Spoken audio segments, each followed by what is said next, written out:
Olá, seja bem-vinda, muito bem-vindo você também ao Jornal Terra Viva. É sempre bom tê-los aqui para juntos acompanharmos os principais destaques do agronegócio no Brasil e em todo o mundo. Governo destinará 200 milhões de reais para a complementação do Plano Safra. Exportações do agronegócio nos 4 primeiros meses do ano alcançam um recorde de quase 51 bilhões de dólares. Desmatamento na Amazônia brasileira cai 68% em abril. E ainda a pesquisa desenvolve soluções inovadoras para a convivência com a seca, entre elas o aprimoramento de um aplicativo para celular. Essas e outras notícias a partir de agora aqui no Jornal Terra Viva. O governo remanejou 200 milhões de reais do orçamento para aumentar o crédito rural no atual Plano Safra. A portaria do Ministério do Planejamento foi publicada em edição extra do Diário Oficial da União. No início de abril, o ministro da Agricultura, Carlos Fávaro, já havia anunciado que esse valor seria disponibilizado para a complementação do Plano Safra 22-23. A publicação agora confirma a medida que vai permitir a equalização de cerca de 8 bilhões e 400 milhões de reais em programas de financiamento como irrigação, pré-custeio e demais investimentos. De acordo com a pasta, a medida de suplementação foi necessária pois o Plano Safra não conseguiu atender às demandas dos produtores rurais por esse crédito. Isso aí se trata de uma suplementação do Plano Safra do ano anterior. Esses 200 milhões devem estar chegando nos bancos segunda-feira e vai equalizar 8,5 bilhões nas várias linhas de crédito, tanto modelo frota, investimento e custeio, que essas linhas estavam secas, estavam completamente sem dinheiro. Isto antes do Plano Safra, que deverá ser anunciado fim de maio, primeira quinzena de junho, que daí, bom, aí já é outra coisa, é o novo Plano Safra. Obviamente que nós estamos lutando por muito mais recursos do que no Plano Safra anterior, e a grande novidade é que terá diminuições de taxas de juros, de acordo com alguns quesitos de sustentabilidade que o agricultor poderá ou não adotar como premiação às suas boas práticas. Não está pronto, mas vai abranger a parte social, a parte de uso de biológico e a parte de retenção de carbono. São os 3 pilares principais.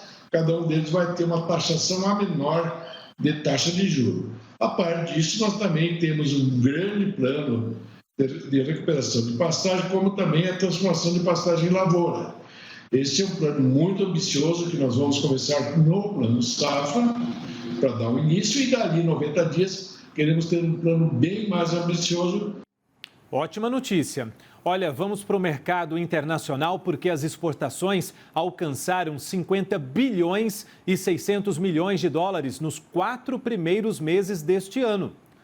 Isso representa um crescimento de 4,3% em comparação ao mesmo período de 2022, quando as vendas chegaram a 48 bilhões e 530 milhões de dólares. É um novo recorde para o período, hein? Os motivos para a expansão, segundo o Ministério da Agricultura, foram o aumento da quantidade exportada e o índice de preços dos produtos. Em relação aos produtos, destaque para o maior volume embarcado de milho, alta de 6 milhões na comparação com o ano passado, e de soja em grãos, aumento de 1 milhão de toneladas. Dessa maneira, o agronegócio representou quase metade das vendas externas do Brasil nos 4 primeiros meses de 2023, com participação de quase 50%, 49% nesse período.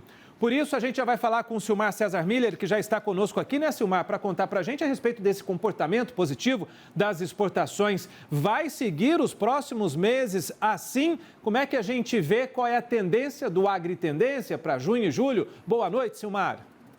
Boa noite, meu caro Márcio. Boa noite aos nossos amigos do canal Terra Viva. Pois é, dados positivos das exportações, finalmente deu uma engrenada agora no mês de abril, depois de um início um pouco tímido, porque houve um atraso na colheita da soja por muita chuva, e isso atrasou também os embarques para exportação. E agora, a partir de abril, sim, as coisas começaram a voltar ao normal, volumes de soja crescendo, que é o principal item da pauta de exportações do Brasil, tanto em volume quanto em valor. Então, isso deu uma melhorada agora no mês de abril, um desempenho positivo, não só da soja, outros setores também que tiveram um desempenho positivo novamente, que é o caso da carne de frango e carne suína. São então 3 setores aí que deram uma alavancada aqui no mês de abril em termos de volume e de valores, por preços melhores também, no caso da carne suína e de frango. E no acumulado dos primeiros 4 meses, destaque para o milho, né, que teve ainda um remanescente grande, de mais de 6 milhões de toneladas para serem embarcados ainda, da safra do ano passado. Isso é bem acima do que nós tivemos no início do ano passado. Portanto, o comparativo aqui é muito superior em relação ao desempenho das exportações de milho. Tivemos também embarques de soja acumulado agora já com um peso maior do mês de abril, também positivos em termos de embarques e de preço. Então, tudo isso se somou aqui para garantir esse desempenho muito bom agora no mês de abril e também no acumulado dos primeiros 4 meses. Daqui para frente vai ter muita soja ainda para ser embarcada, começa agora também para valer aqui os embarques na nova safra de cana-de-açúcar, ou seja, os embarques do açúcar em direção aos portos. Tudo isso dá uma azeitada ainda maior nas exportações daqui para frente. E mais adiante aqui, já a partir do final de junho, início de julho, não falta muito, começa para valer aqui as exportações que normalmente são direcionadas no segundo semestre. Aí entra milho de safra nova, tendência de exportação ainda maior. Aliás, hoje saiu um levantamento do Departamento de Agricultura dos Estados Unidos, apontando o Brasil como consolidando a sua posição de maior exportador mundial de milho, superando os próprios Estados Unidos, que sempre lideraram historicamente esse desempenho.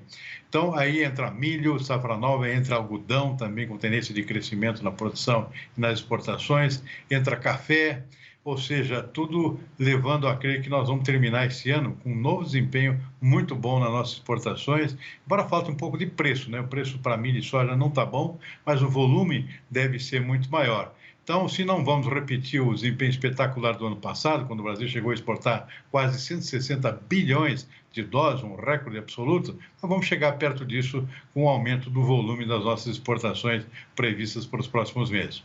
Encabeçadas aí pelo milho e também pela soja, as outras commodities fecham a semana como nos negócios, hein, Silmar? Bom, Márcio, hoje não foi um dia muito bom não para os preços dos grãos. Hoje saiu aquele relatório mensal do Departamento de Agricultura dos Estados Unidos, com as primeiras projeções para a próxima safra americana e mundial, e está indo tudo muito bem por lá. E as projeções do USDA acabaram derrubando ainda mais os preços, particularmente da soja e do milho na Bolsa de Chicago. Tendência de um crescimento na produção mundial de soja, segundo o USDA, de 40 milhões de toneladas, 40 milhões a mais do que foi colhido na última safra, que teve quebra da safra argentina, então a tendência é de uma recuperação. E também de um aumento maior da safra americana, que também foi pequena na safra do ano passado. E, por outro lado, também no caso do milho, uma ampla recuperação, especialmente nos próprios Estados Unidos, um crescimento esperado de 70 milhões de toneladas em relação à produção anterior, em termos de produção global. Tudo isso acabou comprometendo ainda mais os preços desses 2 grãos nas bolsas internacionais, voltaram a cair hoje. A soja, por exemplo, fechou o dia com queda de 1,1% e acumulou na semana uma desvalorização de mais de 3%. O milho nos contratos mais próximos até subiu um pouquinho, porque ainda são contratos que se referem à safra do ano passado.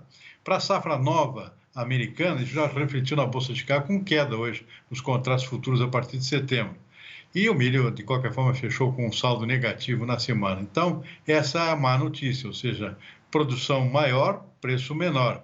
Isso, claro, afeta aqui a melhor rentabilidade do produtor brasileiro. Pelo menos tem produto para vender, né? O que está faltando realmente é um preço melhor. E isso agora, com esses dados divulgados hoje, fica um pouco mais longe, essa possibilidade de melhora dos preços.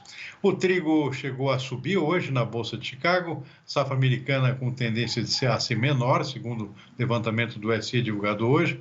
O trigo acabou fechando uma leve alta aqui de 1,3%. Na Bolsa de Nova York, o algodão voltou a subir 1,1%, açúcar também 0,8%, o mercado segue aquecido, portanto. O café deu uma resvalada aqui, caiu 0,1%, o arábica na Bolsa de Nova York. Suco laranja também caiu, foi o dia do vendedor, hoje caiu 2,6%. E o boi gordo aqui no nosso mercado futuro da B3, assim como no mercado físico, não tem jeito, voltou a cair hoje, 0,6% o contrato de junho. Mercado de câmbio também não ajuda em termos de preço agrícola, porque o dólar voltou a cair hoje, 0,3%, R$ 4,92 a cotação da moeda americana. E o petróleo, nos mercados internacionais, voltou a cair hoje, 1 ponto percentual, Márcio, com o petróleo tipo Brent, que é referência para o nosso aqui, a $74 o barril. Muito bem, Silmar. Olha, muito bom a gente estar junto aqui mais uma semana. Você que é a nossa referência para todos nós aqui. Que você tenha um bom descanso. Saiba aproveitar o seu fim de semana, hein? Vamos tentar. Bom fim de semana para você também, para toda a nossa equipe aí do Terra Viva. Valeu, Silmar. Obrigado. Um abraço. Até segunda. Até segunda. A reforma tributária é um assunto que merece a atenção do setor produtivo. Com a troca de governo no início do ano, o tema voltou a ser destaque no país. Com o objetivo de estabelecer o diálogo entre diferentes partes e esclarecer dúvidas sobre o assunto, a SRB, Sociedade Rural Brasileira, promoveu nesta sexta-feira o segundo simpósio do Comitê Tributário. Quem traz as informações para a gente é a Caroline Lopes, na sua primeira reportagem, estreando aqui no Jornal Terra Viva. Seja bem-vinda, Carol. Duas das PECs que estão em alta na tramitação do Congresso Nacional têm como proposta a criação de imposto sobre bens e serviços, que substituiria 5 dos principais tributos: PIS, COFINS, IPI, ICMS e ISS. A fim de esclarecer essa questão aos produtores, a SRB conta com o Comitê Tributário. A discussão da reforma tributária impacta custos de produção, pode gerar inflação, pode gerar aumento de carga e estamos vigilantes nesse sentido. A ideia do simpósio foi trazer as autoridades que puderam nos esclarecer pontos técnicos, dúvidas e também medir a temperatura política. A Confederação Nacional da Agricultura, a CNA, acredita que a reforma tributária é necessária para destravar negócios, promover segurança jurídica aos contribuintes e fomentar um ambiente mais favorável, tanto para o agro quanto para os outros setores. Para fomentar esse processo democrático, a CNA apresentou emendas para todos esses projetos de emendas constitucionais, tal como a PEC 45, a PEC 110, a PEC 46 e o próximo texto que o Congresso deve apresentar nas próximas semanas. Nós vamos avaliar e, se for necessário na nossa visão, nós faremos a apresentação de emenda por meio de parlamentares, sobretudo da Frente Parlamentar da Agropecuária. Tanto a PEC 45 quanto a PEC 110, que estão em tramitação no Congresso, se aprovadas da maneira que estão elaboradas, indicam um cenário desfavorável à economia nacional, de acordo com especialistas. Para que o médio e longo prazo sejam bons, é que se avance no consenso. Que é avançar no consenso, avançar naquilo que concordamos de melhoria do sistema, né, e em diversos agentes econômicos, então eu falo de União, Estados, município, agro, serviços, comércio, indústria. Então, esses agentes econômicos públicos e privados, o que nós entendemos é que devem avançar no consenso, e não as propostas da PEC 45 e 110, que são propostas de setores muito específicos, né, e acaba gerando guerra fratricida entre setores. E quando isso acontece, o médio e longo prazo tendem a não ser bons. Além das duas PECs, há uma proposta que apresenta um alinhamento tributário diferente. Ela dá ao modelo tributário brasileiro muito mais dinamismo, porque ela não concentra numa burocracia central todas as decisões de alíquotas, de isenções, de subsídios. Ela realmente dá mais autonomia aos estados e municípios para definirem o seu próprio destino.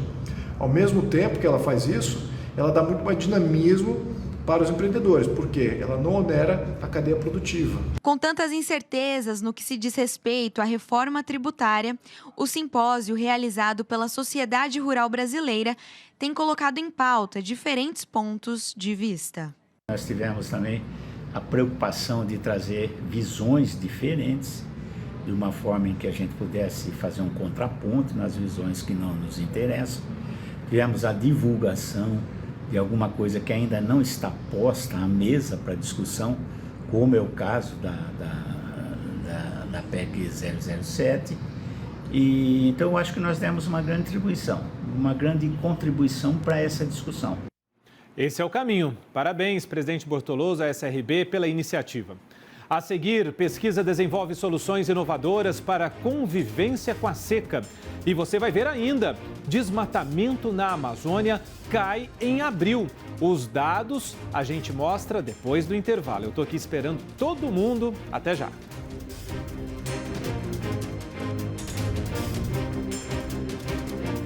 O desmatamento na Amazônia caiu em abril, quando comparado com o mesmo mês do ano passado. Segundo dados do Sistema de Monitoramento do INPE, foram 329 quilômetros quadrados contra mais de 1.000 quilômetros em 2022. É o menor resultado dos últimos 3 anos. Apesar de ainda ser considerado alto, os alertas de desmatamento reduziram 67% no mês passado. Desde janeiro até maio, nós estávamos tendo recordes de desmatamento, não conseguíamos diminuir o desmatamento na Amazônia. E eu acho super importante a gente falar disso aqui, porque o agro é sempre o culpado, né? Sempre é atribuído ao agro o desmatamento da Amazônia. E o agro tem combatido fortemente este crime, exatamente para melhorar sua imagem, porque, na verdade, o grande motor do desmatamento ilegal da Amazônia é o tráfico de madeira. A madeira brasileira vai por aí pelo mundo todo, exportada ilegalmente, não existe rastreabilidade nos países que usam essa madeira ilegal. Já acho que seja uma proposta interessante, inclusive, de nós rastrearmos. Faz um acordo, né, com a União Europeia, que a gente tem visto o Parlamento Europeu votar medidas para taxar produtos que são emissores de gases de efeito estufa, para evitar a compra de produtos que vêm do desmatamento. Então, eu quero aqui propor que a União Europeia, os Estados Unidos e outros países proponham a rastreabilidade da madeira que eles mesmos consomem, porque muito dessa madeira pode estar sendo exportada ilegalmente por estes criminosos que desmatam a Amazônia brasileira, tanto para a mineração ilegal, para o garimpo ilegal, quanto para a madeira. É isso. A EPAMIG é um órgão vinculado à Secretaria de Estado da Agricultura, Pecuária e Abastecimento de Minas Gerais. E a empresa está monitorando as condições hídricas de cafeeiros por meio de drones, sensores de campo e imagens de satélite. O investimento propõe soluções inovadoras para a convivência com a seca, como o aprimoramento de um aplicativo para celular. Quem vai contar melhor para a gente essa história e esse trabalho é o Marley Lamounier Machado. Marley, muito obrigado pela gentileza de estar aqui conosco. Marley é pesquisador da EPAMIG Café, né, trazendo os detalhes para a gente. Então, você já pode começar, Marley, por gentileza, explicando para a gente como é que funciona esse novo modelo de auxílio aos produtores cafeeiros, né, com esse aplicativo de celular. Né? Parece que dá para visualizar o déficit, né? Está dando certo essa história de visualizar o déficit aí da produção? Boa noite, Marley. Seja bem-vindo. Boa noite, Márcio. Prazer estar aqui com vocês, né? Esse aplicativo, né, ele faz parte do projeto de monitoramento de déficit hídrico, né, e está sendo desenvolvido desde o ano de 2019, né? Ele visa justamente associar, né, a questão do déficit hídrico, né, justamente com as imagens de satélite, né? E é isso que você falou mesmo, de forma a proporcionar ao produtor, né, ou à sociedade em geral, o que está acontecendo com a lavoura em questão de déficits hídricos, né? Os resultados dele, até o momento, né, ainda estamos na parte de experimentação, né, mas os dados têm sido promissores, né? Já temos desenvolvido, como você disse, né, já um software, né, que está em fase assim, de aperfeiçoamento, né, e pretendemos lançá-lo em breve. E o que a pesquisa já apontou, hein? Esses resultados aí, Mário, o produtor está conseguindo se guiar mesmo? Olha, está faltando água, tem chuva, não tem chuva?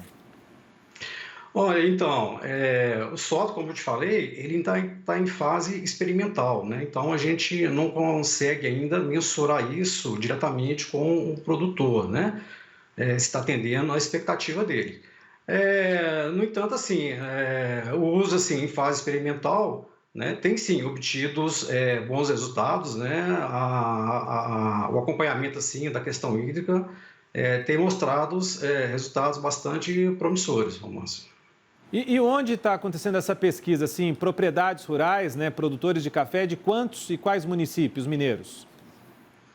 Olha, a fase experimental dele acontece hoje em três municípios, né, para ser franco, uma região sul de Minas, duas regiões sul de Minas, né, são regiões importantes, produtoras de café, e também no Alto Paranaíba, né. Essas regiões, né, são regiões, assim, são centros produtores de café, né, e a partir daí, a partir dos resultados que a gente for obtendo, a gente né, já planeja medir isso, né, também em outras regiões do estado, né, que também tem potencial agrícola para a produção do café.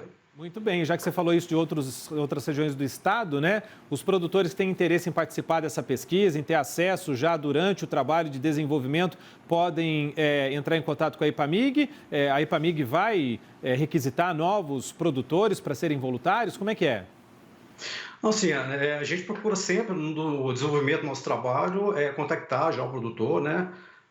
Ou mesmo pessoas do agronegócio, para que a gente possa trabalhar em parceria, né, e definir os melhores padrões no desenvolvimento da nossa pesquisa. Mas sim, a gente está sempre aberto, né, a responder questionamento, né, e a apresentar resultados, ainda que preliminares, né, diante das demandas que nos são solicitadas, né, para a sociedade geral em qualquer nível categórico. Então, muito produtor de café, principalmente de Minas Gerais, onde a pesquisa está sendo realizada, está ansioso aí para receber os resultados dessa pesquisa, então.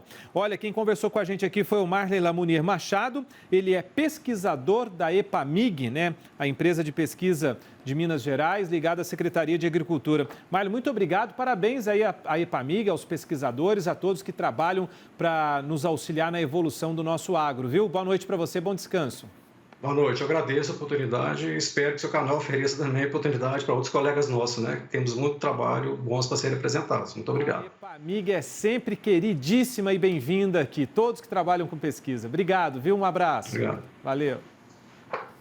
Vamos falar de feijão agora, porque a colheita avançou no estado do Paraná e a expectativa é de aumento na produção, totalizando em 592 mil toneladas. Essa e outras notícias agora no Giro Brasil.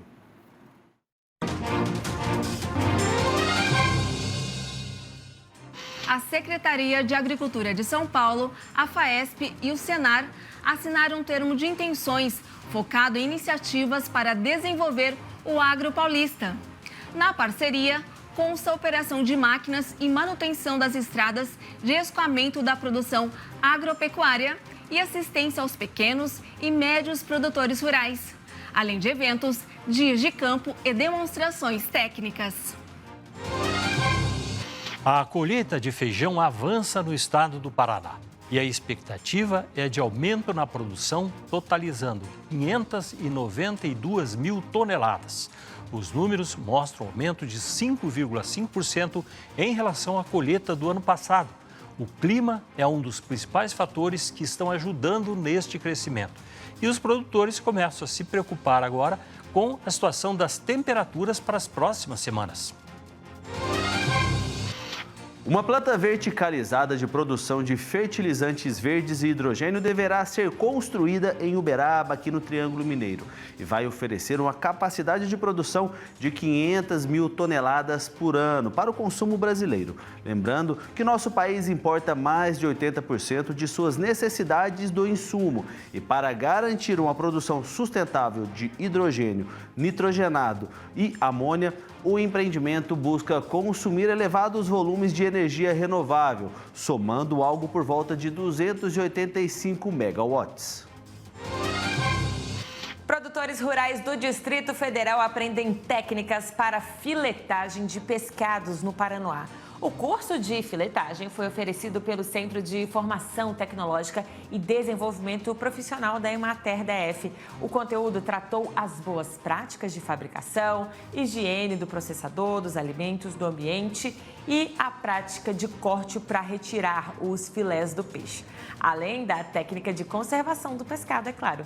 O curso ofereceu ainda receitas para aproveitar todas as partes do peixe, como o pescocinho de peixe empanado no trigo com fubá, que pode ser servido como um tira-gosto aí, da mesma forma que a isca de filé de peixe. Obrigado aos colegas aí do grupo por todo o Brasil. Enquanto cumpria a agenda em Salvador, o presidente Lula confirmou participação na Feira Agrícola Bahia Farm Show, em Luiz Eduardo Magalhães. O evento começa no dia 6 de junho e vai até o dia 10. Essa é a segunda feira mais importante do agronegócio brasileiro. O Oeste Baiano é um grande polo da produção agrícola de grãos e algodão. A seguir, a previsão do tempo para todo o país, e você vai ver também que neste sábado é comemorado o dia de um profissional muito importante para o setor, o zootecnista. Ele é um baita parceiro da pecuária. A gente fala mais dele e delas, né, daqui a pouquinho, depois do intervalo.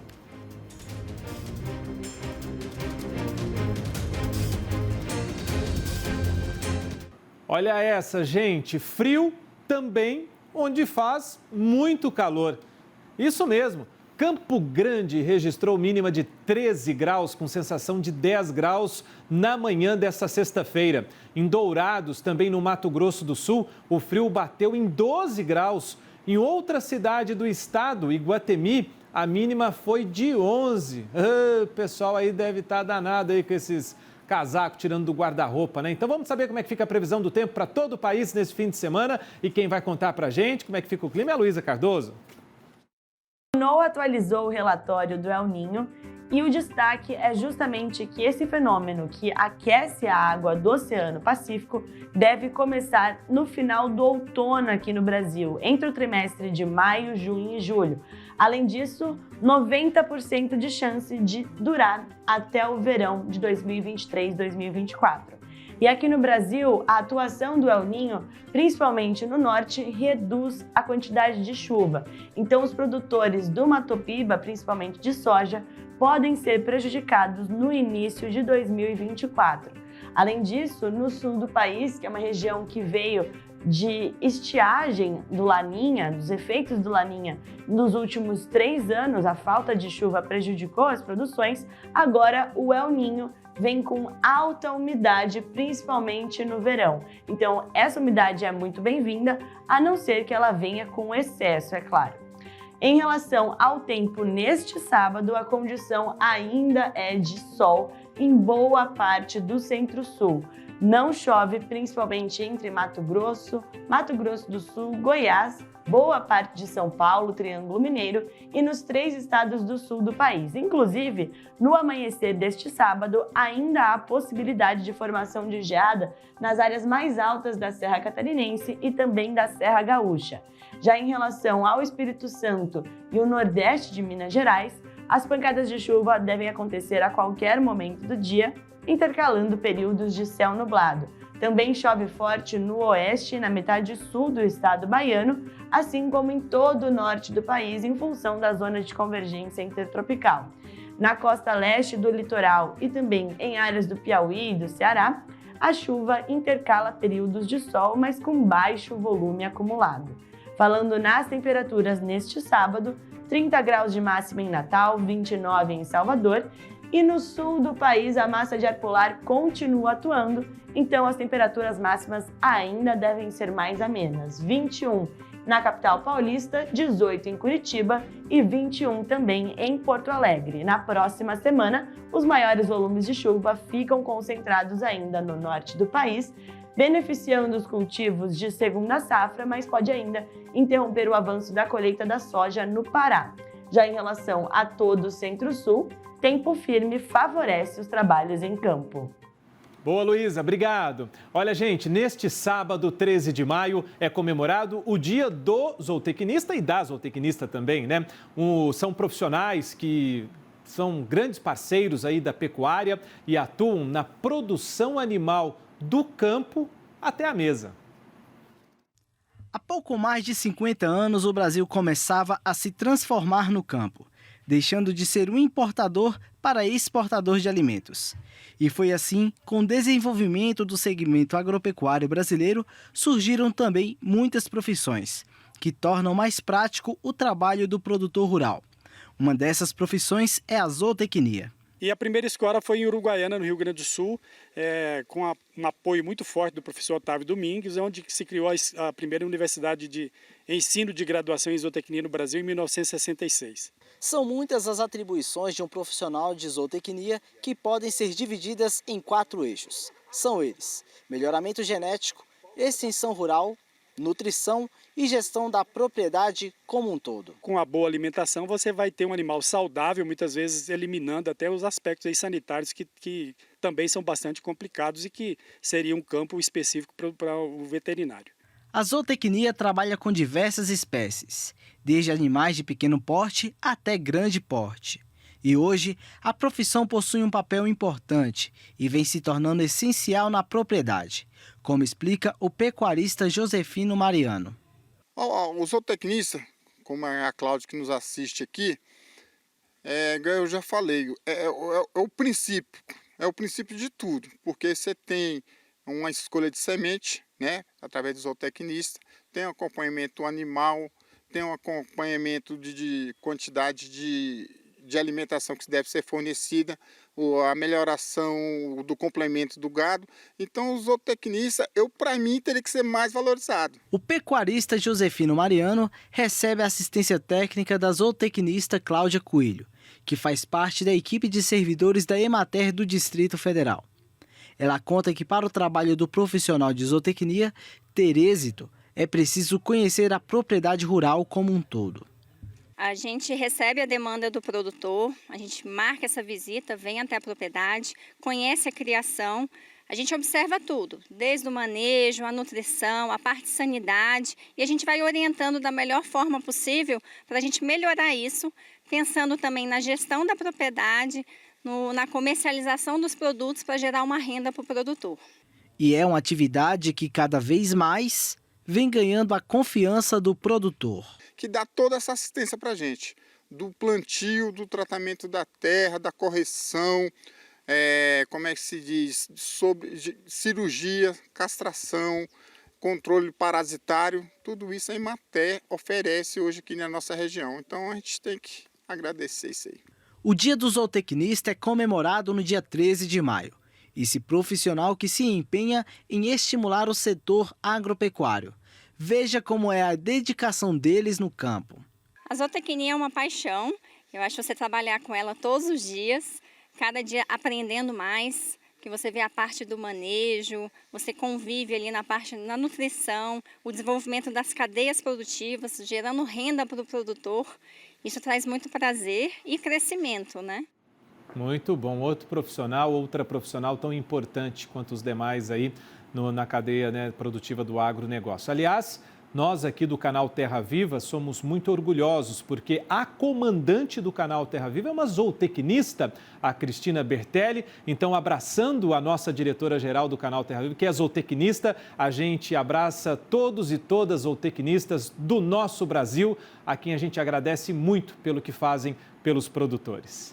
E obrigado você também por estar conosco sempre aqui no Jornal Terra Viva. Bom descanso para quem vai dar uma descansada aí, mas tem a galera do terceiro turno aí da ordenha, o pessoal do leite aí, obrigado. Continue trabalhando pra gente, pessoal da madrugada também, tá bom? Saiba aproveitar seu fim de semana e continue com a gente.